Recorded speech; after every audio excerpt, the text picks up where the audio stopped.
Hello and welcome back. Kerala university fourth same BA BSc छात्रों के जो हिंदी कविता एवं एकांकी नाम का कोर्स टाइटल है, उस पेपर का मॉडल क्वेश्चन पेपर डिस्कशन चल रहा था। तो आज हम उसके പാർട്ട് 2 की ओर जाएंगे। പാർട്ട് 1 നമ്മൾ ഓൾറെഡി ഡിസ്കസ് ചെയ്തതാണ്. എന്നാലും ഞാൻ ഈ വീഡിയോയുടെ കൂടെ സ്റ്റാർട്ടിങ്ങിൽ അത് ഇൻക്ലൂഡ് ചെയ്യുന്നു. അത് ഓൾറെഡി കണ്ടവർ അത് സ്കിപ്പ് ചെയ്ത് പാർട്ട് 2ലേക്ക് പോവുക. Kerala university fourth sem BA BSc Hindi കവിത എവം ഏകാംഗി എന്ന കോഴ്സ് പേപ്പറിൻ്റെ മോഡൽ ക്വസ്റ്റ്യൻ പേപ്പറാണ് നമ്മൾ ഡിസ്കസ് ചെയ്യാൻ ഉദ്ദേശിക്കുന്നത്. ഇതിൻ്റെ university question paper previous year available അല്ല, കാരണം നിങ്ങൾ ഫസ്റ്റ് ബാച്ചാണ് ഈ ഒരു പർട്ടിക്കുലർ പേപ്പറിൽ എക്സാം എഴുതാൻ പോകുന്നത്. So I thought will discuss the model question paper. 2-3 പാർട്ടായിട്ട് അപ്ലോഡ് ചെയ്യാം. Course title HN 1411.1. 3 hours ആണ് എക്സാം ഡ്യൂറേഷൻ. നിങ്ങൾക്ക് അറിയാവുന്നതാണ്. Maximum marks 80. ഓക്കെ.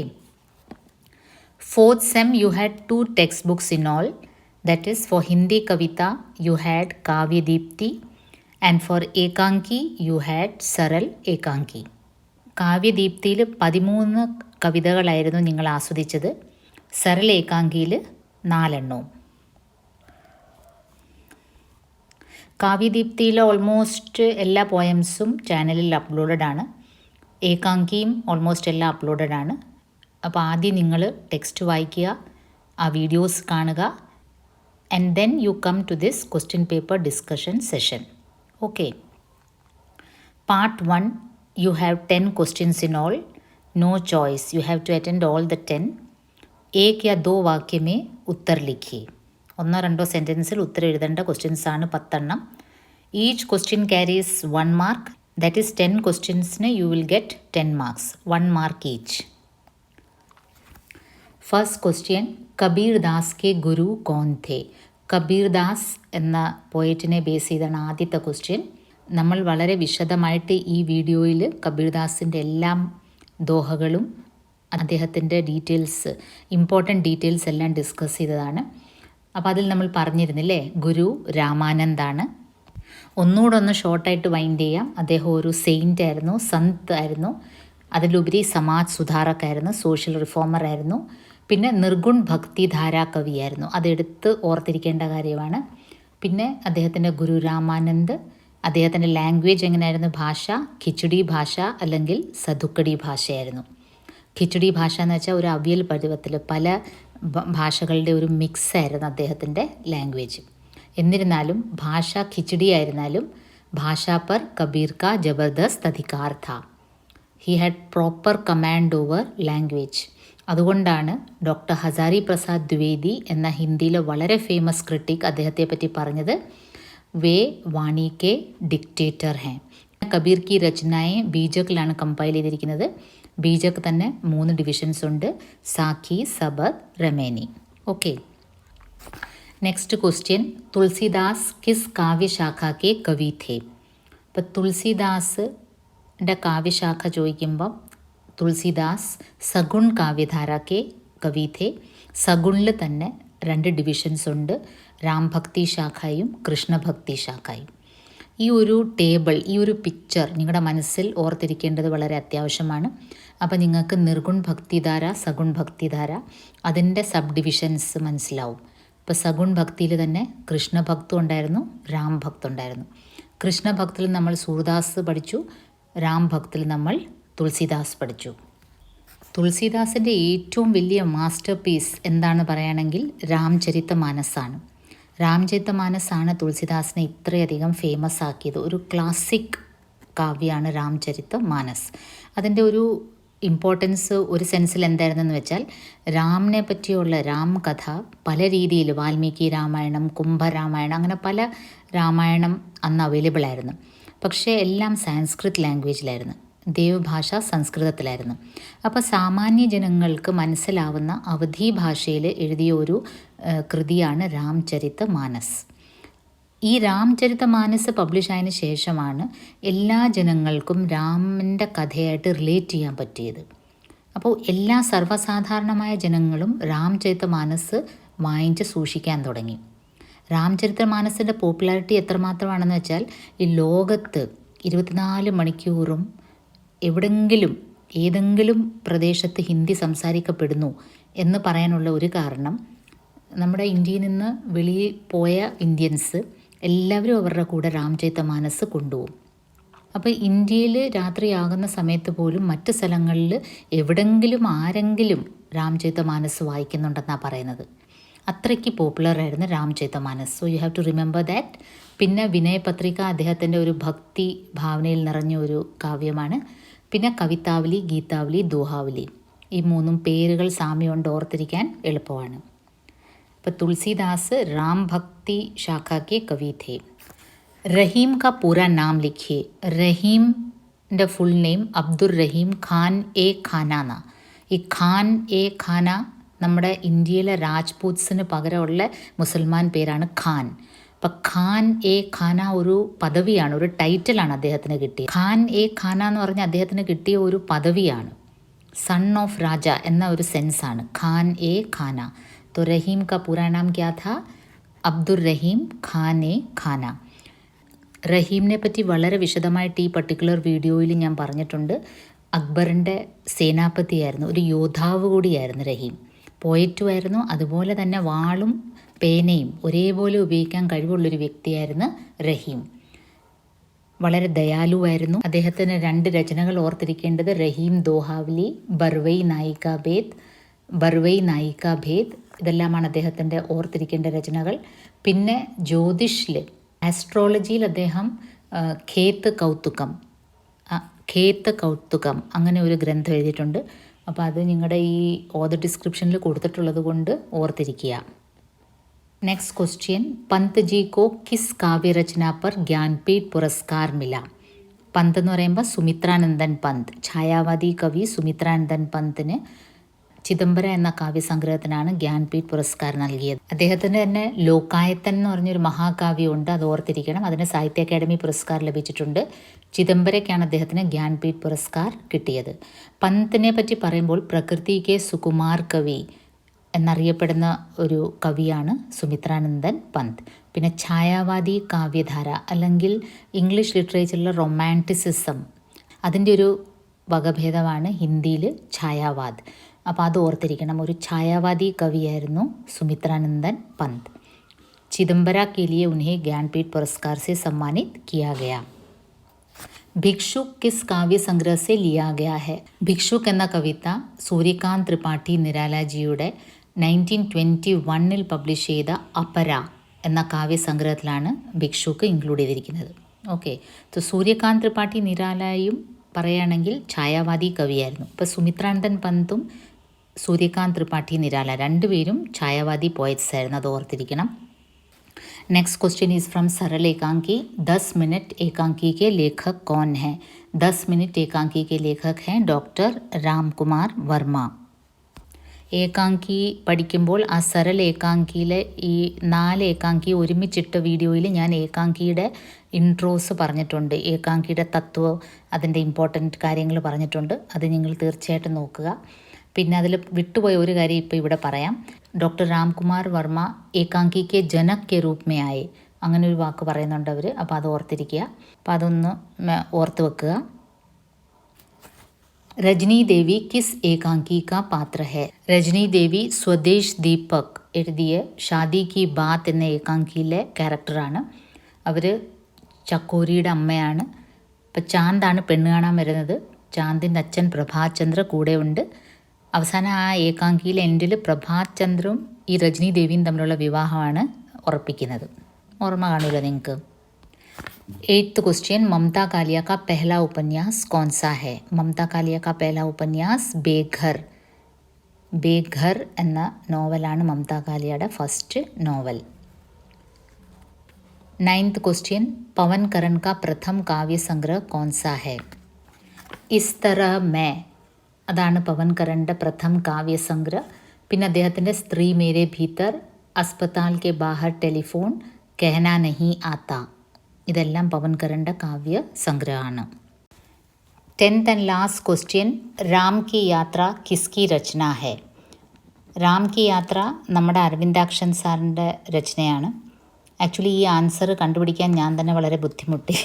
ഞാൻ അത്ര നമുക്ക് എല്ലാ ഓതേഴ്സിൻ്റെയും ഓതർ ഡിസ്ക്രിപ്ഷൻ നോക്കിയെങ്കിലും ഇത് കണ്ണിൽ പെട്ടതേ ഇല്ല. പിന്നെ എൻ്റെ ട്രിവാൻഡ്രം വിമൻസ് കോളേജിലെ കൊലീഗ്സ് എല്ലാം കൂടെയാണ് ഹെൽപ്പ് ചെയ്തത്. ഇങ്ങനെ ക്വസ്റ്റ്യൻസ് വരുമ്പം വളരെ ട്രിക്കി ആയിട്ടായിരിക്കും. ലൈക്ക് ഓതർ ഡിസ്ക്രിപ്ഷനിലെ എല്ലാ രചനകളും ഒന്നും ഓർത്ത് വെക്കാൻ കുട്ടികൾക്ക് പറ്റില്ല. അതുകൊണ്ട് തന്നെ ഈ 10 ക്വസ്റ്റ്യനും കറക്റ്റായിട്ട് കിട്ടുക എന്നത് അല്പം ബുദ്ധിമുട്ടുള്ള കാര്യമായിരിക്കും. അൺടിൽ ആൻഡ് അൺലെസ് എല്ലാ ഓതറിൻ്റെയും ഓതർ ഡിസ്ക്രിപ്ഷൻ നിങ്ങൾ നല്ലപോലെ നോക്കിയിട്ട് പോകണം. Anyway, once again I thank all my colleagues of Government Women's College, Trivandrum. Okay. Part 2, किन्हीं 8 प्रश्नों के लघु उत्तर करीब 50 शब्दों में लिखिए. So moving on to part 2, 2 marks questions, that is very short answer type question. किन्हीं 8 प्रश्नों के लघु उत्तर करीब 50 शब्दों में लिखिए. You have to attend only 8 questions out of 12. 4 എണ്ണം യു ക്യാൻ ഒമിറ്റ്. ഈ സെക്ഷനിൽ വരുമ്പോൾ നിങ്ങൾ ക്വസ്റ്റ്യൻ പേപ്പർ സാവകാശത്തിൽ വായിക്കുക. എന്നിട്ട് you tick the 8 questions which you are most comfortable with. എഴുതാൻ ഉദ്ദേശിക്കുന്ന 8 ക്വസ്റ്റ്യൻസ് ഒന്ന് ആദ്യം ടിക്ക് ചെയ്യുക. അല്ലാതെ എഴുതി കഴിഞ്ഞ് പിന്നെ വെട്ടും കുത്തും ഒരു ബാഡ് ഇംപ്രഷനാണ് ക്രിയേറ്റ് ചെയ്യുന്നത്. അതുകൊണ്ട് ആദ്യമേ ഏത് 8 എണ്ണമാണ് നിങ്ങൾ കംഫർട്ടബിൾ അത് ടിക്ക് ചെയ്തിട്ട് ആൻസർ ചെയ്യാൻ തുടങ്ങാം. Okay, so we'll move on to the 11th question. മനുഷ്യ ജന്മ കാ മഹത്വ ക്യാ ഹെ? ഇങ്ങനൊരു ക്വസ്റ്റ്യൻ കാണുമ്പോൾ വാസ്തവത്തിൽ പെട്ടെന്നൊരു കൺഫ്യൂഷൻ വരാൻ കുട്ടികൾക്ക്. ഇത് പോയിട്രി ടെക്സ്റ്റിൽ നിന്നാണോ ഏകാംഗി ടെക്സ്റ്റിൽ നിന്നാണോ, പോയിട്രിയിൽ തന്നെ ആണെങ്കിൽ തന്നെ ഏത് കവിതയിൽ നിന്നാണ് എന്നൊക്കെ ഒരു കൺഫ്യൂഷൻ വരാം. അപ്പോൾ അല്പം ഒന്ന് ആലോചിച്ച് നോക്കുക. കബീർദാസിൻ്റെ ദുർലഭ് മാനുസ് ജന്മ ഹെ എന്ന ദോഹയിൽ നിന്നാണ്, മനുഷ്യജന്മൻ്റെ മഹത്വം പറയുന്ന ദോഹയാണ്. So will see. निर्गुण भक्ति काव्यधारा के कवि संत कबीर ने अपने अनेक दोहों के द्वारा मानव को उसके दुर्लभ एवं अमूल्य जन्म के बारे में याद दिलाया है और मानव को याद भी दिलाते हैं कि उसे माया मोह के बंधन में न पड़कर ईश्वर का स्मरण करना चाहिए. മനുഷ്യ ജീവിതം ദുർലഭമാണ്, അമൂല്യമാണ്, അത് നഷ്ടപ്പെടുത്തരുത്.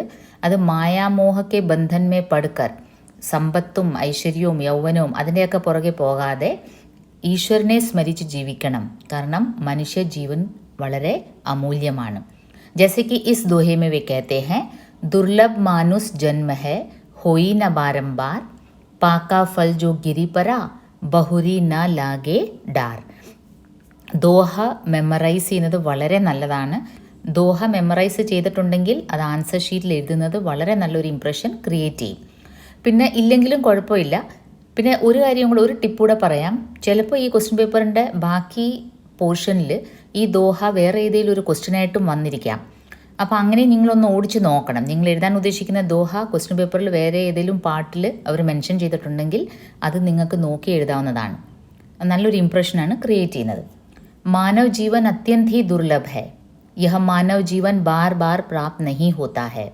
जैसे फल एक बार पेड़ से टूटकर गिर जाता है, वह दोबारा डाल से मिल नहीं पाता. ऐसे ही यदि मानव जीवन एक बार हाथ से निकल गया तो पुनः इसको प्राप्त नहीं किया जा सकता. എന്തുകൊണ്ട് മനുഷ്യ ജീവിതം ദുർലഭമാണ്, അമൂല്യമാണ് എന്ന് പറയുന്നത് എങ്ങനെയാണ്? ഒരു എക്സാമ്പിളിലൂടെയാണ് അദ്ദേഹം കാണിക്കുന്നത്. വൃക്ഷത്തിൽ നിന്ന് ഫലം വീണ് കഴിഞ്ഞാൽ പിന്നെ അത് ഒരിക്കലും നമുക്കതിനെ അറ്റാച്ച് ചെയ്യാൻ ഒക്കില്ല. भाव क्या है? भाव यह है कि मानव जीवन अत्यंत ही दुर्लभ और कीमती है, जो अनेकों योनियों के उपरांत प्राप्त होता है. इसे व्यर्थ ही धन कमाने, संपत्ति जुटाने में व्यतीत कर देना मूर्खता है, क्योंकि यह पुनः प्राप्त नहीं किया जा सकता. कबीर मानव जीवन की क्षणभंगुरता की ओर इशारा करते हुए उसका सदुपयोग करने का उपदेश देते हैं. ഈ സെൻറ്റൻസ് വിട്ടുപോയത് ഏറ്റവും ഇമ്പോർട്ടൻ്റ് ആണ്. മാനവ് ജീവൻ കി ക്ഷൺഭംഗുരത, മനുഷ്യ ജീവിതം ക്ഷൺഭംഗുർ എന്ന് വെച്ചാൽ എന്താ? ക്ഷണം നേരത്തേക്ക് മാത്രമേ ഉള്ളൂ, അത്രയേ ഉള്ളൂ അതിൻ്റെ മീനിങ്. നശ്വരമാണെന്നാണ് അർത്ഥം. उसका सदुपयोग करने का उपदेश देते हैं. इसलिए इस देह को पाकर हरि की साधना करना चाहिए. നമ്മൾ ഈ ഒരു മനുഷ്യജന്മം കിട്ടിയ സ്ഥിതിക്ക് നമ്മൾ നല്ല കാര്യങ്ങൾ, നല്ല പ്രവൃത്തികൾ ചെയ്യണം. അല്ലാതെ സമ്പത്തും ഐശ്വര്യത്തിനെ പുറകിലോടി മായാമോഹക്കെ ബന്ധൻ में पड़कर इस दुर्लभ जीवन को नष्ट नहीं करना चाहिए. ओके, 12th ക്വസ്റ്റ്യൻ റാം കെ ഭരോസെ പർ രഹനെ സെ ക്യാ ലാഭ് ഹെ. ഇനി റാമിനെ ബേസ് ചെയ്തൊരു ചോദ്യം വരുമ്പം നിങ്ങൾ കണക്ട് ചെയ്യുന്നുണ്ട് റാം തുളസിദാസുമായിട്ട് കണക്ട് ചെയ്യണം. കൃഷ്ണ വരുവാണെങ്കിൽ അത് സൂർദാസുമായിട്ട് കണക്ട് ചെയ്യണം. അപ്പോൾ ആ ഒരു ടിപ്പ് നിങ്ങൾ ഓർത്തിരിക്കണം. तुलसीदास एक हिंदू वैष्णव संत और कवि थे जो भगवान राम की भक्ति के लिए प्रसिद्ध थे. तुलसीदास ने कई लोकप्रिय रचनाएं लिखी जिनमें रामचरितमानस सबसे प्रसिद्ध है जो राम के जीवन पर आधारित है. तुलसीदास जी का अपने आराध्य देव पर पूर्ण विश्वास था. श्री राम के प्रति उनकी भक्ति अपार थी. राम पर उनका भरोसा कितना था वो इस दोहे में बखूबी व्यक्त होता है. രാംചരിതമാനസ് അദ്ദേഹത്തിൻ്റെ മാസ്റ്റർ പീസാണ്. അതിൽ ശ്രീരാമചന്ദ്രൻ അദ്ദേഹത്തിൻ്റെ ഏറ്റവും വലിയ ആരാധ്യ പുരുഷൻ എന്ന് മാത്രമല്ല, ശ്രീരാമനെ വിശ്വസിച്ചാൽ പിന്നെ നമുക്ക് ജീവിതത്തിൽ ഒരു ശങ്കയും ഒരു ഭയവും പാടില്ല. അത് അദ്ദേഹം ഈ ദോഹയിലാണ് വ്യക്തമാക്കുന്നത്. തുളസി ഭരോസെ രാം കെ നിർഭയ ഹോ കെ സോയെ അൻഹോനി होनी नहीं होनी हो सो होए. तुलसीदास जी कहते हैं कि हमें भगवान पर भरोसा करते हुए बिना किसी डर के निर्भय होकर रहना चाहिए. कुछ भी अनावश्यक नहीं होगा. നമ്മൾ ഒരിക്കൽ വിശ്വസിച്ചാൽ ഒരു വ്യക്തിയായാലും ഒരു ദൈവത്തെ ആയാലും നമുക്ക് പൂർണ്ണ ബിലീഫ് ഉണ്ടെങ്കിൽ, ഫെയ്ത്ത് ഉണ്ടെങ്കിൽ പിന്നെ നമ്മൾ അതിൽ ശങ്കയോ ഭയമോ ഒന്നും പാടില്ല. ധൈര്യമായിട്ട് തന്നെ മുന്നോട്ട് പോകണം. इसलिए व्यर्थ की चिंता किए बिना हमें खुशी से अपना जीवन व्यतीत करना चाहिए. बेकार में चिंता परेशानी छोड़कर मस्त जिए. अर्थात भक्ति में शंका एवं भय के लिए कोई स्थान नहीं है. വിശ്വസിച്ചിട്ടും എന്തെങ്കിലും നമുക്ക് സംഭവിക്കുവാണെങ്കിൽ അത് നമുക്ക് വരാനിരിക്കുന്നതാണ്. അതിനെ നമുക്ക് തടയാൻ ഒക്കില്ലെന്നാണ് തുളസി പറയുന്നത്. രാം കെ ഭരോസെ നിങ്ങൾക്ക് സമാധാനമായിട്ട് ജീവിക്കാം. എന്നിട്ടും നിങ്ങളുടെ ജീവിതത്തിൽ എന്തെങ്കിലും സംഭവിക്കുവാണെങ്കിൽ അത് നിങ്ങൾക്ക് വിധിച്ചിട്ടുള്ളതാണ്. ഓക്കെ. 13th ക്വസ്റ്റ്യൻ ടൂട്ടാ പഹിയ കിസ്കാ പ്രതീക് ഹെ. അപ്പോൾ ഈ ഒരു ക്വസ്റ്റ്യൻ ഡയറക്റ്റായിട്ട് പോയിന്റ് ചെയ്യാണ് ടൂട്ടാ പഹിയ പോയത്തിൽ നിന്നാണ്. അപ്പോൾ നിങ്ങൾക്ക് കബീർ, സൂർ, തുളസി, റഹീം ഇതിൽ നിന്നൊക്കെ വരുന്നതാണ് നിങ്ങൾ അല്പം കെയർഫുൾ ആവേണ്ടത് ക്വസ്റ്റ്യൻസ്. ടൂട്ടാ പഹിയ കിസ്കാ പ്രതീക് ഹെ, എന്തിനെയാണ് അത് റെപ്രസെൻറ്റ് ചെയ്യുന്നത് ആ ടൂട്ടാ പഹിയ? धर्मवीर भारती जी की कविता टूटा पहिया एक मिथकीय परिवेश की पृष्ठभूमि से जुड़ी कविता है. ഒരു മിത്തോളജിനെ ബേസ് ചെയ്തുള്ള ഒരു കവിതയാണ്.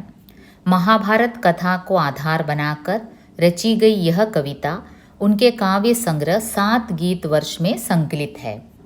टूटा पहिया समाज के उपेक्षित तथा हीन समझे जाने वाले वर्ग या फिर यूँ कह सकते हैं कि ലഘു മാനവ് കാ പ്രതീക് ഹെ. ഈ സെൻറ്റൻസ് വളരെ ഇമ്പോർട്ടൻ്റ് ആണ്. ഞാൻ ഇതിൽ ബ്ലൂയിലും റെഡിലും ഹൈലൈറ്റ് ചെയ്യുന്ന വേർഡ്സ് വളരെ ഇമ്പോർട്ടൻ്റ് ആണ്. അതൊരിക്കലും വിട്ടുപോകരുത്. സമാജ് കെ ഉപേക്ഷിത് തഥാ ഹീൻ സംജി ജാനെ വാലെ വർഗ് കാ പ്രതീക് ഹെ ടൂട്ടാ പയ്യ. നമ്മൾ സമൂഹത്തിൽ ഒന്നിനും കൊള്ളാത്തവൻ, അല്ലെങ്കിൽ ഒരു കഴിവില്ലാത്തവൻ, ഒരു പവറും ഇല്ലാത്തവൻ, അങ്ങനെ വിചാരിച്ച് നമ്മൾ സൈഡ് ലൈൻ ചെയ്യുന്ന, പാർശ്വവൽക്കരിക്കപ്പെടുന്ന ഒരു ജനവിഭാഗം പോലും ചില സമയത്ത് ആവശ്യം വരുമ്പോൾ അവസരത്തിനൊത്ത് ഉയർന്നേക്കാം. അതാണ് ഈ ടൂട്ടാ പയ്യ റെപ്രസെൻ്റ് ചെയ്യുന്നത്. ആ ഒരു യുദ്ധസമയത്ത് വലിയ വലിയ മഹാരഥന്മാർ, ഭീഷ്മ, ദ്രോണ, എല്ലാവരുടെയും വലിയ ശക്തിശാലിയായിട്ടുള്ള ആൾക്കാരുടെ മുമ്പിൽ ആ കുഞ്ഞ് അഭിമന്യു, ആ സമയത്ത് ഈ ഒരു പൊട്ടിയ ചക്രമാണ് അഭിമന്യുവിനൊരു കരുത്തായി വന്നത്. ആ സമയത്ത് ഈ പൊട്ടിയൊരു ചക്രമാണ്. രഥത്തിൻ്റെ ചക്രം പൊട്ടിക്കഴിഞ്ഞാൽ പിന്നെ അത് വേസ്റ്റാണ്, അതിന് ഒരു ഉപയോഗവും ഇല്ല. പക്ഷേ അത് പിടിച്ചിട്ടാണ് അഭിമന്യു ഫൈറ്റ് ചെയ്തത്. അപ്പം നമ്മൾ കൊള്ളരുതാത്തവൻ, അല്ലെങ്കിൽ കഴിവില്ലാത്തവൻ, അല്ലെ സമൂഹത്തിൽ ഒരു സ്ഥാനവും ഇല്ലാത്തവർ എന്ന് കരുതുന്നവർ പോലും ചില സമയത്ത് നമുക്ക് ഹെൽപ്പായി വരാം. ഇസീലിയെ ഒന്നിനെയും നമ്മൾ ഉപേക്ഷാഭാവോടെ നോക്കരുത്. टूटा पहिया व्यर्थ समझे जाने वाले वस्तुओं का प्रतीक भी हो सकता है. നോക്കൂ, പോയിട്രിയാണ്. You can define it as many ways as you can. അപ്പോൾ ഇതിൽ ടൂട്ടാ പഹ്യ ഒന്നാമത് ഉപേക്ഷിത് വർഗ് കാ പ്രതീക് ഹെ, രണ്ടാമത് വ്യർത്ഥ സംജേ ജാനെ വാലി വസ്തുവും കാ പ്രതീക് ഹെ. നമ്മൾ വേണ്ട എന്ന് ഉപേക്ഷിക്കപ്പെടുന്ന സാധനങ്ങളുടെയും പ്രതീകമാണ്. जैसे महाभारत युद्ध में वीर अभिमन्यु जब अपने सभी अस्त्र खो बैठता है तो ऐसी स्थिति में अन्यथा उपेक्षित समझे जाने वाला रथ का पहिया ही काम आता है. ആ ഒരു ഉപേക്ഷിത് വസ്തു, അപ്പോൾ ടൂട്ടാ പഹ്യ ഉപേക്ഷിത് വസ്തുവിൻ്റെയും പ്രതീകമാണ്, ലഘുമാനവിൻ്റെ പ്രതീകമാണ്. व्यर्थ एवं दुर्बल समझे जाने वाला मानव भी कई बार अन्याय के खिलाफ आवाज़ उठा सकता है और संघर्षरत हो सकता है. ടൂട്ടെ पहिए को पारंपरिक मूल्यों का प्रतीक भी माना जा सकता है. മൂന്നാമത്തെ ഒരു പോയിന്റ് ഇമ്പോർട്ടൻറ്റ് വൺ, പാരമ്പരിക് മൂല്യോं का प्रतीक भी हम मान सकते हैं टूटे पहिए को. നമ്മുടെ ട്രഡീഷണൽ വാല്യൂസിൻ്റെ ഒരു റെപ്രസെൻറ്റേഷനായിട്ട് നമുക്ക് ടൂട്ടാ पहियाയെ ഡിഫൈൻ ചെയ്യാം. जिन्हें अति आधुनिकता के कारण हम सारहीन समझते हैं. അൾട്രാ മോഡേൺ ആകുമ്പോൾ നമ്മൾ നമ്മുടെ ട്രഡീഷണൽ വാല്യൂസൊക്കെ സാരഹീൻ, ഒരു മീനിങ്ലെസ്, യൂസ്ലെസ് ആയിട്ട് നമ്മൾ ട്രഡീഷണൽ വാല്യൂസിനെ കരുതും. ജബ് ആധുനിക് പരിവേശ് में निराशा, कुंठा व संघर्ष व्याप्त होने लगे तब ऐसी अवस्था में परंपरागत मूल्य जीवनदायिनी सिद्ध हो सकते हैं. പക്ഷെ നമ്മൾ ഈ മോഡേൺ വേൾഡിൽ നമുക്ക് ഒരുപാട് രീതിയിലുള്ള നിരാശ, കുണ്ഠ, ടെൻഷൻ, സംഘർഷ്, ദ്വന്ദ്, നമ്മുടെ മനസ്സിൽ ഭയങ്കരമായ സംഘർഷമൊക്കെ ഉണ്ടാകുമ്പം നമ്മുടെ ട്രഡീഷണൽ വാല്യൂസ് നമുക്ക് എങ്ങനെ അഭിമന്യുവിന് ആ ടൂട്ടാ पहिया ഒരു സപ്പോർട്ടായിട്ട് വന്നോ അതുപോലെ നമ്മുടെ ട്രഡീഷണൽ വാല്യൂസ് നമുക്ക് സപ്പോർട്ടായിട്ട് വരാം. അതുകൊണ്ട് ടൂട്ടാ पहिया ഈ 3 രീതിയിലും പ്രതീകമായിട്ട് നമുക്ക് പറയാം. ഈ 3 രീതിയിലും എഴുതുന്നതാണ് ഏറ്റവും ഉത്തമം. ठीक उसी प्रकार जैसे महारथियों से घिरे अभिमन्यु के लिए वह टूटा पहिया सिद्ध हुआ. Okay, will move on to 14 question. ഭിക്ഷുക് കവിത द्वारा നിരാല जी ने क्या संदेश दिया है. ഭിക്ഷുക് എന്ന ആ ഒരു പോയിട്രിയിൽ നിരാല എന്താണ് മെസ്സേജ് കൺവേ ചെയ്യാൻ ഉദ്ദേശിക്കുന്നത്? सूर्यकांत त्रिपाठी निराला जी ने भिक्षुक कविता में भिखारियों का करुण और यथार्थ चित्र खींचते हुए एक भिक्षुक का अत्यंत मार्मिक चित्रण किया है. भिक्षुक समाज का एक ऐसा वर्ग है जिस पर इनसे पहले के कवियों का ध्यान गया ही नहीं. ഒരു 1920s 30s എഴുതിയൊരു പോയിട്രിയാണ്. അന്ന് കവിതയിൽ നായകനാവണമെങ്കിൽ ഉന്നത കുലജാതനായിരിക്കണം, സൗന്ദര്യം വേണം, യൗവനം വേണം, അങ്ങനെ ഇത്രയൊക്കെ ഒരു മാനദണ്ഡങ്ങളുണ്ടായിരുന്നു. പക്ഷേ അതെല്ലാം, ആ മാനദണ്ഡങ്ങളെല്ലാം കാറ്റി പറത്തിക്കൊണ്ടാണ് ഒരു ഭിക്ഷക്കാരനെ കവിതയിൽ ഒരു മെയിൻ ക്യാരക്ടറായിട്ട് കൊണ്ടുവരുന്നത്. അപ്പോൾ അത് നിരാലയുടെ ഒരു വലിയ കോൺട്രിബ്യൂഷനാണ്. निराला की सहानुभूति समाज के ऐसे वर्ग के लिए है जिसे समाज ने त्याग दिया, नकार दिया. ഭിക്ഷക്കാരെ നമ്മൾ ഉപേക്ഷാഭാവത്തിലാണ് കാണുന്നത്. അവരെ കാണുമ്പോഴേ നമ്മൾ മോഹം തിരിക്കും. അപ്പോൾ ആ ഒരു, പിന്നെ ആ കാലഘട്ടം ഓർക്കണം, അന്ന് ബംഗാളിൽ വലിയ ഫാമിനായിരുന്നു, ഉണക്ക്, ഭക്ഷിക്കാൻ ഒന്നുമേ ഇല്ല. അപ്പം മനുഷ്യകോലങ്ങളായിരുന്നു ചുറ്റിനും, ഒരു വശത്ത് വലിയ സമ്പത്തുള്ളവരും. അപ്പോൾ ഇത് കണ്ടിട്ട് കവി ഹൃദയം വല്ലാതെ വിങ്ങി. നിരാല ബേസിക്കലി വളരെ ദയാലു വ്യക്തിയായിരുന്നെന്നാണ് പറയുന്നത്. എന്തും മറ്റുള്ളവർക്ക് കൊടുക്കുമായിരുന്നു. അപ്പോൾ അദ്ദേഹത്തിന് അത് കണ്ട് സഹിക്കാൻ വയ്യ. ഈ ഒരു ഗരീബി ഒരു അമീരിയുടെ ഒരു ഡിഫറൻസ്, പണക്കാരും പാവപ്പെട്ടവരും തമ്മിലുള്ള ആ ഒരു ഡിഫറൻസ് അങ്ങ് അദ്ദേഹത്തിന് സഹിക്കാൻ വയ്യായിരുന്നു. तो निराला उस उपेक्षित वर्ग को अपनी समस्त करुणा समर्पित करते हैं जिन्हें समाज व्यक्ति मानने की भी इच्छा नहीं रखता. അപ്പോൾ ഇങ്ങനെ ഒന്നുമില്ലാതെ, മഴയില്ല, വെള്ളമില്ല, ധാന്യങ്ങൾ ഉണ്ടാവുന്നില്ല, അപ്പോൾ മനുഷ്യകോലങ്ങൾ ഇങ്ങനെ നടക്കുമ്പോൾ ആ മനുഷ്യകോലങ്ങളെ സമ്പത്തുള്ളവർ ഒട്ടുമേ സഹായിക്കുന്നില്ല. അപ്പോൾ അതാണ് നിരാല ഇതിൽ കാണിക്കാൻ ഉദ്ദേശിക്കുന്നത്. ഭിക്ഷുക് ഇത്തന കംസോർ ഹെ കി ഉസ്ക പേട്ട് ഓർ പീഠ് മിൽക്കർ ഏക് ഹോ ഗയേ ഹെ. വയറും പുറവും എല്ലാം ഒട്ടി ഒന്നായി. കാരണം മനുഷ്യകോലമാണ് അദ്ദേഹം, കാരണം മനുഷ്യകോലമാണ്. मुट्ठी भर दानों को पाने के लिए वह फटी पुरानी झोली फैलाता है. उसके साथ 2 बच्चे भी हैं जो एक हाथ से भूख से पेट को मल रहे हैं और दूसरे हाथ से भीख मांग रहे हैं. सड़क पर पड़ी झूठी पत्तलों से वे भूख मिटाने की कोशिश करते हैं. निराला उनकी स्थिति को देखकर अति दुखी हैं. അപ്പോൾ വഴിയെ കിടക്കുന്ന എച്ചിൽ നക്കുന്നു ആ മനുഷ്യകോലങ്ങൾ, അവരുടെ കൂടെ നായ്ക്കളും കടിപിടി കൂടുന്നു. അപ്പോൾ ഇതെല്ലാം നിരാലനെ വളരെ അസ്വസ്ഥനാക്കി. समाज में अमीरों और गरीबों के बीच फासले को देखकर कवि क्रुद्ध होते हैं. यहाँ पर कवि ने भिक्षुक को അഭിമന്യു की तरह संघर्ष करने की प्रेरणा दी. ആ പോയം എൻഡ് ചെയ്യുന്ന അങ്ങനെ അല്ലേ, അഭിമന്യു ബൻ സക്കോഗെ തും. അപ്പോൾ ഉയരണം, ഈ ഒരു സിറ്റുവേഷനിൽ നിന്ന് ഭിക്ഷക്കാരും ഉയരണം. അല്ലാതെ നമ്മൾ എപ്പോഴും അവർക്ക് ദാനം ചെയ്തുകൊണ്ടിരിക്കുകയല്ല. അവരും ഒരു അഭിമന്യുവിനെ പോലെ. അഭിമന്യു ക്യാ ഥാ, ദുസ്സാഹസി ഥാ. എന്താണ് നമ്മൾ ദുസ്സാഹസി എന്ന് പറയുന്നത്? മരണം നിശ്ചിതം എന്നറിഞ്ഞിട്ട് കൂടി അഭിമന്യു എടുത്തു ചാടി. അതാണ്, അത് സാഹസല്ല, അത് ദുസ്സാഹസാണ്. അപ്പം അങ്ങനത്തെ ഒരു അഭിമന്യു നിങ്ങളും ആകണം. എന്നുവെച്ചാൽ ജീവിതം ബുദ്ധിമുട്ടാണ്, സ്ട്രഗിൾ ചെയ്യേണ്ടി വരും, അതറിഞ്ഞിട്ടുകൂടി നിങ്ങൾ സ്ട്രഗിൾ ചെയ്യണം. അപ്പോൾ ഈ 2 മെസ്സേജാണ് ഭിക്ഷുക് എന്ന കവിതയിൽ നിരാല കൺവേ ചെയ്യാൻ ഉദ്ദേശിക്കുന്നത്. समाज के उपेक्षित जनसमूह के प्रति हमारे मन में करुणा की भावना जगाना ही कविता का मूल സന്ദേശ് है. സമാജ് കെ ഉപേക്ഷിതു, ഇതാണ് മെയിൻ ഹൈലൈറ്റ് സെൻറ്റൻസ്. സമൂഹത്തിലെ ഏറ്റവും പാവപ്പെട്ട താഴേക്കിടയിലുള്ളവരുടെ ജീവിതം കണ്ടിട്ട് നമ്മുടെ മനസ്സും അലിയണം, അവർക്ക് വേണ്ടി എന്തെങ്കിലും ചെയ്യണം, അവരെ പുനർവസിപ്പിക്കണം, അവരെ പുനരുദ്ധരിപ്പിക്കണം. ഇതെല്ലാം നമ്മുടെ മനസ്സിലൊരാശയം ഉണർത്താൻ വേണ്ടിയാണ്, ഈ ആശയം നമ്മുടെ മനസ്സിൽ ഉണർത്താൻ വേണ്ടിയാണ് ഭിക്ഷുക് എന്ന കവിതയിലൂടെ നിരാല ഉദ്ദേശിക്കുന്നത്. Will move on to 15th question. Sursagar के बारे में एक छोटा सा अनुच्छेद लिखिए. सूरसागर सूरदासिൻ്റെ ഏറ്റവും ഫേമസ് രചനയാണ്. सूरदास कृष्ण भक्ति की अजस्र धारा को प्रवाहित करने वाले भक्त कवियों में सर्वोपरि है. श्री कृष्ण भक्ति को ही उन्होंने अपने काव्य साहित्य का मुख्य विषय बनाया. इसी कारण ये सगुण कृष्ण भक्ति काव्यधारा के प्रतिनिधि कवि कहलाते हैं. सगुण भक्ति काव्यधारा, सगुण कृष्ण भक्ति काव्यधारा, അത് നിങ്ങൾ ഹൈലൈറ്റ് ചെയ്യണം. सूरदास अपनी रचना सूरसागर के लिए काफ़ी प्रसिद्ध है. कहा जाता है कि उनकी इस कृति में लगभग 1.25 लाख पद थे, जिनमें आज लगभग 5,000 ही उपलब्ध हैं. सूरसागर उनकी अक्षय कीर्ति का आधार स्तंभ है, जो कि एक अत्यंत अनूठा एवं अद्वितीय काव्य ग्रंथ है. भगवान कृष्ण की बाल्यकालीन लीला का जो मनोहारी एवं अनूठा चित्रण सूरदास जी ने किया है वह अतुलनीय है.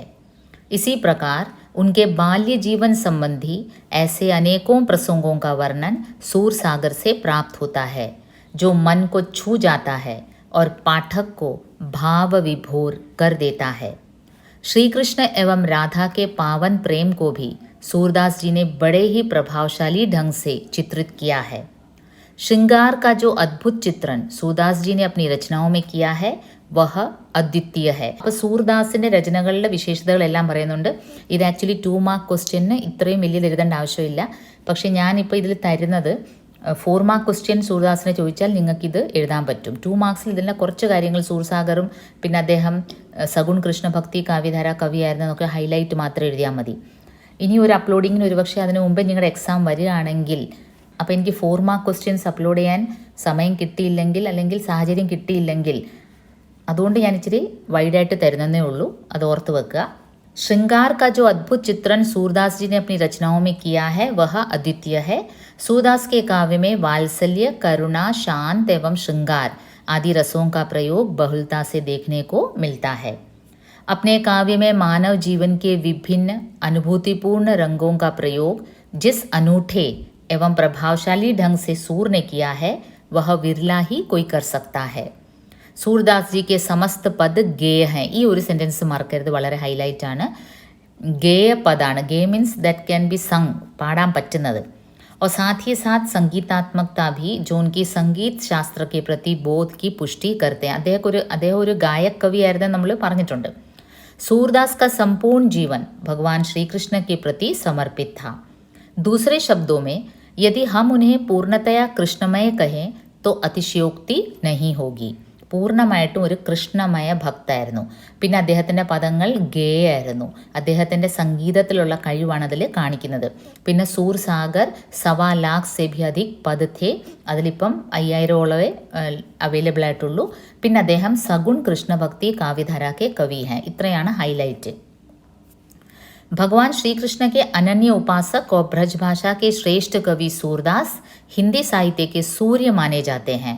सूरसागर के साथ उन्होंने सूर सारावली और साहित्य लहरी की भी रचना की है. അല്പം വിശാലമായിട്ട് പഠിച്ചാൽ നിങ്ങൾക്ക് 2 marks question, 4 marks question, essay ഏതിന് വേണേലും നിങ്ങൾക്ക് ആ ഒരു ആശയം വരും. അതുകൊണ്ട് പഠിച്ചെന്നും വിചാരിച്ചു. പിന്നെ അതുപോലെ എഴുതാൻ സ്പീഡുള്ളവർ ഇതൊക്കെ എഴുതുന്നതും നല്ലത് തന്നെ. ഒരു തർക്കവും ഇല്ലാതെ നിങ്ങൾക്ക് ഫുൾ മാർക്സ് കിട്ടും. Moving on to 16th question. കവി കെ മൻ മേ പിതാ കെ ബാരെ മേ कैसा विचार था. അപ്പോൾ പിത എന്ന ഉദയപ്രകാശ് ജിയുടെ കവിതയിൽ നിന്നാണ്. उदय प्रकाश जी की कविता पिता में वे अपने पूज्य पिताजी का एक मनोहर शब्द चित्र प्रस्तुत करते हैं. ഒരു ക്യാരക്ടർ സ്കെച്ചാണ് അതിൽ കാണിക്കുന്നത്. ആ ഒരു കവിതയിൽ അച്ഛൻ്റെ ഒരു വർണ്ണനയാണ്. അച്ഛൻ്റെ ഓർമ്മകളിലൂടെ, കവിയുടെ ഓർമ്മകളിലൂടെ അച്ഛൻ്റെ ആ ഒരു ക്യാരക്ടറിനെ വരച്ചു കാട്ടുകയാണ്. पिता उनके लिए एक गौरवपूर्ण अस्तित्व थे. एक ऐसे मेहनती व्यक्ति जिनका रौब उनके अपने गांव में ही नहीं नाके के पार दूसरे प्रदेशों तक भी फैला हुआ था. അച്ഛൻ വളരെ അധ്വാനിയായിട്ടുള്ളൊരു വ്യക്തിയായിരുന്നു. അതിൽ പറയുന്നുണ്ട് ഗ്രാമത്തിൽ പല പല ജോലികൾ അദ്ദേഹം ചെയ്തിരുന്നു, ഇന്ന ജോലി എന്ന് മാത്രമല്ല. അപ്പോൾ എല്ലാ മേഖലകളിലും ടച്ച് ചെയ്ത് എല്ലാ മേഖലകളിലും അച്ഛൻ്റെ കൈ ഓടിയിട്ടുണ്ട്. അത്രയ്ക്കൊരു അധ്വാനിയായിട്ടുള്ളൊരു പുരുഷനായിരുന്നു അച്ഛൻ. എന്ന് മാത്രമല്ല അച്ഛൻ്റെ ആ ഒരു സാമീപ്യം, ബച്പൻ മേ പിതാ കാ സാമീപ്യ ലേഖക് കെ ബാൽ മൻ മേ അതിരിക്ത സുരക്ഷാ ബോധ് ഭർ ദേതാ ഥാ. അച്ഛൻ അല്ലെങ്കിലും എപ്പോഴും എല്ലാവർക്കും ഒരു ശക്തിയാണ് അല്ലേ. കൊച്ചുകുട്ടികൾക്ക് പ്രത്യേകിച്ച് അച്ഛൻ ഹീറോ ആണ്. അമ്മയുടെ വാത്സല്യം ഒരു വശത്തും അച്ഛൻ്റെ ഒരു തണലിൽ വളരുന്ന കുട്ടികളുടെ ഒരു കോൺഫിഡൻസ് വേറെയാണ്. അത് ഈ കവിതയിൽ എടുത്ത് കാണിക്കുന്നുണ്ട്. അച്ഛൻ്റെ തോളത്തിരുന്ന് ടൗണിലൂടെ ഇങ്ങനെ അച്ഛൻ്റെ തോളത്തിരുന്ന് മാർക്കറ്റിലോട്ട് ഇങ്ങനെ പോകുമ്പം ആ കുട്ടിക്കുണ്ടാവുന്ന ആ ഒരു പ്രൗഡ് ഫീലിംഗ്, അച്ഛൻ്റെ തോളത്തിരിക്കുന്നു, വളരെ സുരക്ഷിതമായ ഒരു ഫീലിംഗ് ആണ്. പിന്നെ അച്ഛൻ വളരെ അധ്വാനിയായിരുന്നു. എല്ലായിടത്തും എല്ലാ മേഖലകളിലും അച്ഛൻ അറിയപ്പെടുന്നൊരു വ്യക്തിയായിരുന്നു ഗ്രാമത്തിൽ മാത്രമല്ല ഗ്രാമം വിട്ടുള്ള സ്ഥലത്തും അച്ഛൻ്റെ മകൻ എന്ന് പറയുമ്പം ഒരു പ്രത്യേക സ്ഥാനമായിരുന്നു. അപ്പോൾ ആ ഒരു ഓർമ്മകളിലൂടെ നമ്മളെ കൊണ്ടുപോവാണ് ഉദയ് പ്രകാശ്. पिता के बलिष्ठ कंधों पर बैठ बाजार घूम आने में वे अतिरिक्त गौरव महसूस करते थे. पिता बाहर से जितने सख्ती बरतते थे उतने ही भीतर से नम हृदय वाले थे. വെളിയിൽ നിന്ന് കണ്ട അച്ഛൻ വളരെ പരുക്കൻ സ്വഭാവമാണ്. അതും അച്ഛൻ്റെ പൊതുവേ ഉള്ള എല്ലായിടത്തും നമ്മൾ കാണുന്ന ഒരു സ്വഭാവമാണ് അല്ലേ. അച്ഛൻ എന്ന ഒരു ഫീലിംഗ് പലപ്പോഴും വളരെ വികാരങ്ങളൊന്നും പ്രകടിപ്പിക്കാത്ത, സ്നേഹവികാരങ്ങൾ വളരെ അപൂർവമായി പ്രകടിപ്പിക്കുന്ന അച്ഛന്മാർ ഒരുപാടുണ്ട് സമൂഹത്തിൽ. വെളിയിൽ നിന്ന് വളരെ പരക്കനായിട്ട് തോന്നുമെങ്കിലും ഉള്ളിൽ നിറയെ സ്നേഹമാണ്. പ്രകടിപ്പിക്കത്തില്ലെന്നേ ഉള്ളൂ, പക്ഷേ ഉള്ളു വളരെ സോഫ്റ്റാണ്. ബാഹർ സെ ബീഹഡ് ഝാഡ് ഝങ്കാട് ദിഖ്തെ ലേക്കിൻ ഭീതർ സെ നമ മിട്ടി കെ സമാൻ കോമൽ ഓർ ലച്ചീലെ. വെളിയിൽ നിന്ന് കണ്ടാൽ വളരെ കഠോരമായ മുൾച്ചെടി പോലെ അച്ഛൻ ഇരിക്കും, പക്ഷേ അച്ഛൻ്റെ മനസ്സ് കോമൽ ഓർ ലച്ചീലെ മിട്ടി കെ സമാൻ, വളരെ സോഫ്റ്റ് ക്ലേയി മണ്ണ് പോലെയാണ്. അത്രയ്ക്ക് ഉരുകുന്ന ഒരു മനസ്സാണ്. പിതാ കാ സ്മരൺ മാത്ര സെ ലേഖക് കാ മൻ ദ്രവീഭൂത് ഹോ ജാത്താ ഹെ. ദ്രവീഭൂത് ഹോന അലിയുക. അച്ഛൻ്റെ ആ ഓർമ്മകളിൽ തന്നെ ഉദയപ്രകാശ് തൻ്റെ ചേച്ചിയെ പറ്റിയും ഇങ്ങനെ കവിതകൾ എഴുതിയിട്ടുണ്ട്. ഇങ്ങനെ പേഴ്സണൽ ഫീലിങ്സ് കവിതകളിലൂടെ പലപ്പോഴും പ്രകടിപ്പിക്കുന്ന ഒരു പോയറ്റാണ് Uday Prakash. Moving on to 17th question. ചീൽ കി ന്യൂനത ക്യാ ഹെ. ചീൽ എന്ന് പറയുമ്പോൾ നമ്മൾ ഭാഷാ കി മിഠാസ് എന്ന നമ്മുടെ സ്വന്തം മലയാളിയായ കവി ഡോക്ടർ എ അരവിന്ദാക്ഷൻ ജിയുടെ കവിതയാണ് ഭാഷാ കി മിഠാസ്. डॉक्टर ए अरविंदाक्शन जी की कविता भाषा की मिठास में उन्होंने हमारे समाज में व्याप्त नव औपनिवेशिक मानसिकता पर प्रकाश डाला है. ഈ വേർഡ് മറക്കരുത്, നവ ഔപനിവേശികത. നവ ഔപനിവേശിക് എന്ന് വെച്ചാൽ നിയോ കൊളോണിയലിസം. ആ ഒരു മെൻറ്റാലിറ്റി, ആ ഒരു മാനസിकता पर प्रकाश डाला है. भाषाई तौर पर जो गुलामी हम अब भी निभा रहे हैं उस पर कवि कुशलतापूर्वक कटाक्ष करते हैं. ഇത് അതിൽ ഏറ്റവും ഇമ്പോർട്ടൻ്റ് ആണ് ഈ രണ്ട് സെൻറ്റൻസ്. നവ ഔപനിവേശിക് മാനസികത മറക്കരുത്. പിന്നെ ഭാഷായി തോർ പർ ജോ ഗുലാമി, ലാംഗ്വേജ് ബേസിസിൽ നമ്മൾ ഇന്നും അവരുടെ അടിമയാണ്, ബ്രിട്ടീഷുകാരുടെ. അത് നമ്മുടെ മനസ്സിലെ ഒരു നിയോ കൊളോണിയൽ എഫക്റ്റാണ്. നമ്മൾ ഇന്നും അവരുടെ കോളനിയാണ്. പൊളിറ്റിക്കലി നമ്മൾ ഇൻഡിപെൻഡൻ്റ് ആണ്. 1947 നമ്മൾ ഇൻഡിപെൻഡൻ്റ് ആയി. പക്ഷേ അവരുടെ ലാംഗ്വേജ്, കാരണം ലാംഗ്വേജ് വെറും ഒരു മീഡിയം ഓഫ് കമ്മ്യൂണിക്കേഷൻ മാത്രമല്ല. Language along with it comes our culture, നമ്മുടെ ട്രഡീഷൻ, നമ്മുടെ ചിന്താഗതി, നമ്മുടെ വിചാരധാര, ഇതെല്ലാം ലാംഗ്വേജിനോടൊപ്പം ഉള്ളതാണ്. ഈവൻ നമ്മുടെ ഫുഡ് ഹാബിറ്റ്സ്, നമ്മുടെ ഡ്രസ്സിങ് ഹാബിറ്റ്സ്, നമ്മുടെ ഫെസ്റ്റിവൽസ്, ഇതെല്ലാം ലാംഗ്വേജുമായിട്ട് ലിങ്ക്ഡ് ആണ്. അപ്പം നമ്മൾ ഇന്നും അവരുടെ മാനസികമായിട്ട് അടിമയാണ്. അതിനെ കട്ടാക്ഷപൂർവക് ഓർ കുശലതാപൂർവക് വർണ്ണൻ അരവിന്ദാക്ഷൻ ജീനെ കിയാ ഹെ. വളരെ മനോഹരമായ ഒരു കവിതയാണ്. നമുക്ക് ആക്ച്വലി പ്രൗഡ് ഫീലിംഗ് തോന്നും, മലയാളിയായ ഒരു എഴുത്തുകാരൻ ഇത്രയും മനോഹരമായിട്ടൊരു കവിത എഴുതിയിരിക്കുന്നു. चील यहाँ अंग्रेज़ों के प्रतीक हैं जो विदेश से आकर यहाँ डेरा डाले हुए हैं. उनका रौब सबको उनकी ओर खींच लेती है, लेकिन चीलों की एक न्यूनता भी है. वे हमारी संस्कृति, हमारी परंपरा, हमारी चिंतन, हमारी विचारधारा को समझने में सक्षम नहीं മീൻസ് അവർക്ക് അതിന് കപ്പാസിറ്റി ഇല്ല. അവരെപ്പോഴും നമ്മളെ ഒരു കോളനി, ഒരു അൺസിവിലൈസ്ഡ്, അൺകൾച്ചേർഡ്, ബ്രിട്ടീഷുകാർ നമ്മളെ എപ്പോഴും ഒരു അൺകൾച്ചേർഡ്, ജംഗ്ലി, അസഭ്യ മാനവമായിട്ടാണ് കാണുന്നത്. അത് അവരുടെ രചനകളിൽ ഒരുപാട് അവർ പ്രചരിപ്പിക്കുകയും ചെയ്തു. നമ്മുടെ ഗുഡ് ട്രഡീഷണൽ വാല്യൂസ്, നമ്മുടെ ആയുർവേദം, നമ്മുടെ കൾച്ചറിലെ നല്ല കാര്യങ്ങൾ ഒന്നും അവർ ഹൈലൈറ്റ് ചെയ്തില്ല. അതാണ് എഡ്വേർഡ് സെയ്ദ് ഓറിയൻ്റലിസം എന്ന ഒരു കോൺസെപ്റ്റിൽ മുന്നോട്ട് വെക്കുന്നത്. കാലാകാലങ്ങളിൽ ഈവൻ നമ്മുടെ ഹിസ്റ്ററി അതുകൊണ്ടാണ് റീറൈറ്റ് ചെയ്യപ്പെടണം എന്ന് ഒരു മുറവിളി. ന്യൂ ഹിസ്റ്റോറിസിസം പറയുന്നത് അതാണ്. നമ്മുടെ കൾച്ചറിനെ പറ്റിയും നമ്മുടെ രീതികളെ പറ്റിയൊക്കെ വളരെ മോശമായ കാര്യങ്ങൾ മാത്രമാണ് അവർ ഹൈലൈറ്റ് ചെയ്തത്.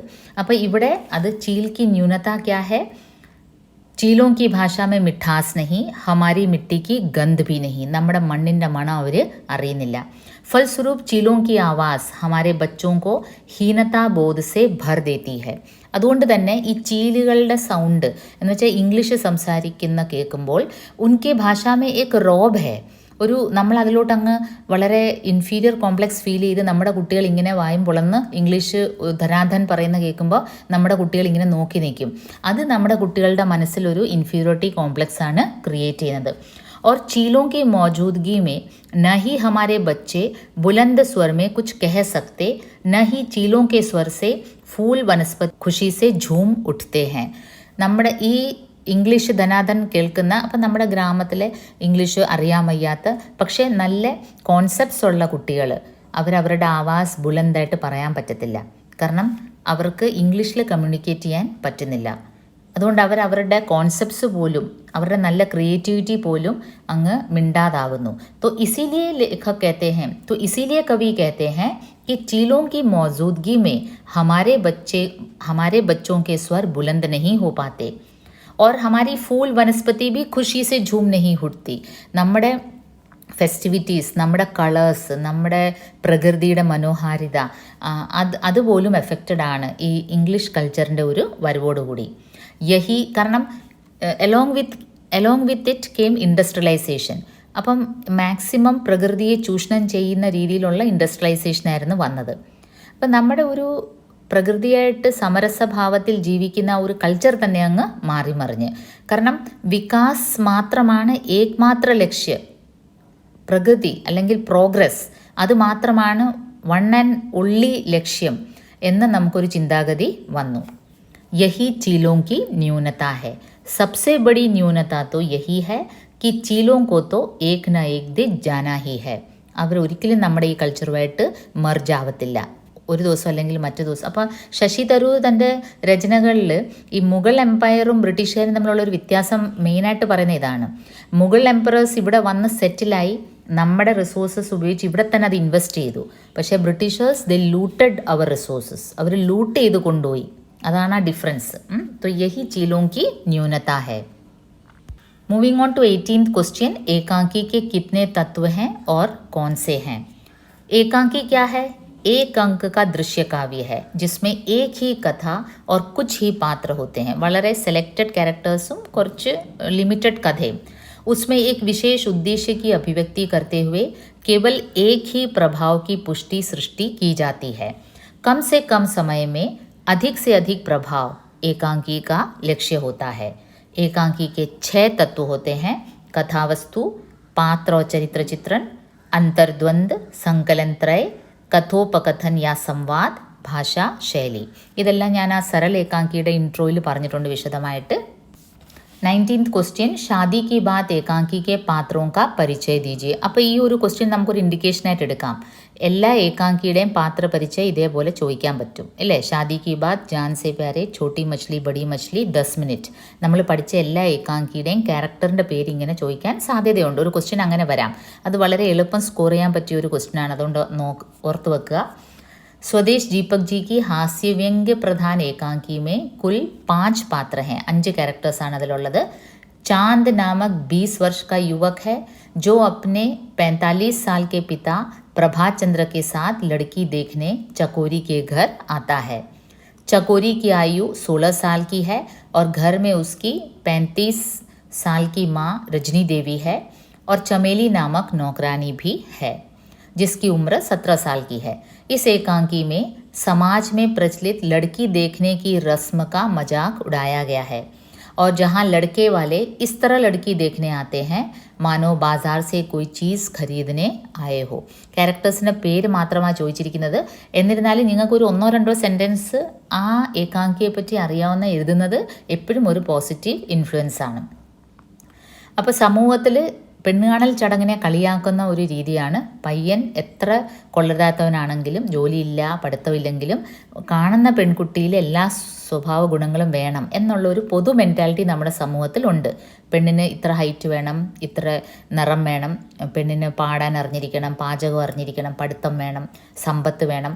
അപ്പോൾ ഇതെല്ലാം കളിയാക്കുന്ന ഒരു ഏകാംഗിയാണ് സ്വദേശ് ദീപക് ജി की ഏകാംഗി ഷാദി की बात. 20th ക്വസ്റ്റ്യൻ, മമത കാലിയ കാ പരിചയ ദീജിയെ. മമത കാലിയ എന്ന് പറയുമ്പോൾ ജാൻ സെ പ്യാരെ ഏകാംഗി എഴുതിയ റൈറ്ററാണ്. समकालीन हिंदी लेखन जगत की अग्रणी हस्ताक्षर हैं ममता कालिया. उनका जन्म भगवान श्री कृष्ण की नगरी मथुरा में हुआ था. ममता कालिया ने कहानी, उपन्यास, कविता, नाटक, संस्मरण और पत्रकारिता अर्थात साहित्य की लगभग सभी विधाओं में अपनी कलम चलाई है. ഓൾമോസ്റ്റ് എല്ലാ ഫോംസ് ഓഫ് ലിറ്ററേച്ചറിലും സ്റ്റോറി എഴുതിയിട്ടുണ്ട്, നോവൽ എഴുതിയിട്ടുണ്ട്, കവിത എഴുതിയിട്ടുണ്ട്, നാടക്, സംസ്മരൺ എന്ന് വെച്ചാൽ ഓർമ്മക്കുറിപ്പ് അത് അവർ ചെയ്തിട്ടുണ്ട്.